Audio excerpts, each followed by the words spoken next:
Vamos, en esta serie, en la información que aporta Fernando Simón cada día, vemos que hay 6 comunidades, al menos 6, que reportan no haber tenido ningún caso en los últimos días. ¿Eso quiere decir que el virus está temporalmente desapareciendo?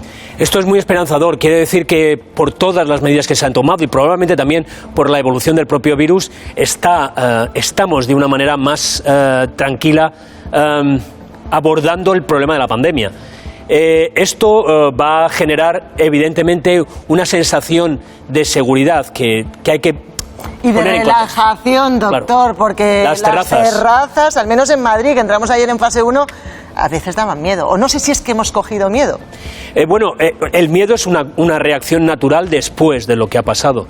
Pero esto nos tiene que hacer pensar que, en ausencia de otros tratamientos efectivos, la distancia física, que no social, la distancia física es la mejor vacuna, aunque sea virtual, de la que disponemos. Por ejemplo, en su hospital, en el Clínico de Madrid, que es uno de los grandes hospitales, uno de los más grandes, ¿cuántos casos han tenido en los últimos días? Llevábamos 48 horas sin tener ningún caso nuevo. Ayer a las 4 de la tarde tuvimos un caso nuevo, pero llevamos ya muchos días sin que ningún paciente ingrese en la UCI y estamos disminuyendo todos los días el número de pacientes ingresados por COVID-19. Quiere decir que estamos viendo los efectos, sin duda, del confinamiento durante un cierto tiempo. ¿Pero solo del confinamiento? Pero probablemente haya otros muchos factores. Tiene que ver muchos factores con las medidas de higiene, la distancia cuando salimos, pero es cierto que luego vemos imágenes que son un poco llamativas y que alarmamos a los demás e incluso generan respuestas de odio. Sí, ese policía interior en ocasiones, sí, ¿no?, que hemos visto desde los balcones, sí, o esa rabia porque tú estás cumpliendo con el confinamiento y ves que los demás no. Eso es difícil, las emociones y el miedo es difícil de manejar y pueden dar lugar a problemas, pero sí que es cierto que además debe haber otros factores, el cambio del tiempo, a lo mejor la propia naturaleza del virus también, que hacen que cambie el comportamiento. No sabemos lo que va a ocurrir a medio y largo plazo, no sabemos si en el mes de septiembre-octubre, como nos cuentan los epidemiólogos, tenemos riesgo de tener un nuevo incremento, pero ahora mismo,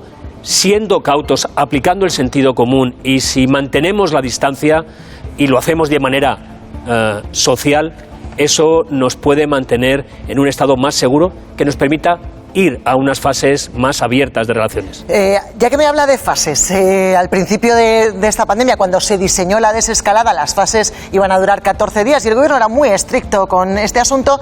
En la comparecencia del ministro de las últimas horas y de Pedro Sánchez, esas fases no tienen por qué durar 15 días, sino que se pueden flexibilizar, a lo mejor duran una semana, veremos. ¿Tiene sentido esto con los datos que está aportando en este momento, con cómo ha descendido el número de contagios? Bueno, supongo que los epidemiólogos están evaluando primero, conociendo cuál es el periodo de latencia o el tiempo de incubación del virus, cuánto tarda en transmitirse, que hay 2 días antes de ser positivo, donde uno puede, sin tener síntomas, transmitir el virus. Todo esto tiene que tenerlo en cuenta, pero también hay que tener en cuenta cuál es la prevalencia y la incidencia del virus en la comunidad para tomar esas decisiones, y esto siempre es un balance de riesgo-beneficio.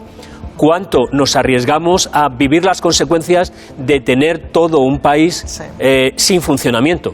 Porque esto también afecta a pacientes que, por ejemplo, no vienen a los hospitales pensando que el hospital es un sitio poco seguro, cuando ahora mismo el hospital, como el nuestro, en Madrid todos y en toda España, tienen circuitos totalmente separados para los pocos pacientes que vienen con sospechas de COVID. Tienen un circuito para los pacientes que tienen otras enfermedades, están separados en la propia urgencia, y hace que el riesgo en los centros sanitarios sea mínimo.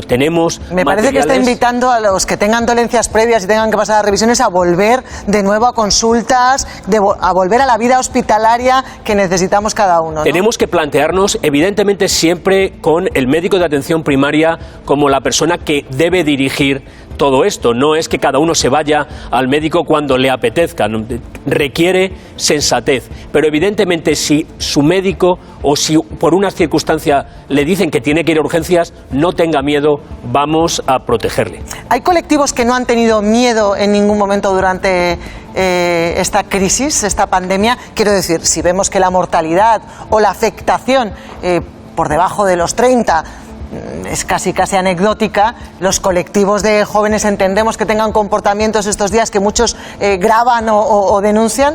Bueno, esto pasa siempre, conociendo nuestra especie. Por debajo de los 25, 30 años uno está más preocupado por una vida activa y normal. Y además, si ves los resultados y ves que a los jóvenes esto les ha afectado poco, a tus amigos no les ha pasado nada, sí que es cierto que haya pasado a sus abuelos, sí que les ha podido meter miedo. Esto puede influir en que los más jóvenes digan, ¿y esto por qué tengo que guardarlo yo si yo no me veo afectado? Esto es un trabajo que hay que explicar. Los padres, los familiares tienen que hacer un trabajo, como ha dicho Fernando Simón, de concienciar en el distanciamiento, la distancia física para proteger. Pero en nuestra especie, normalmente, los más jóvenes siempre tienen menos miedo y tienen una relación con el riesgo y con la muerte totalmente diferente a los que vamos teniendo más años. Está bien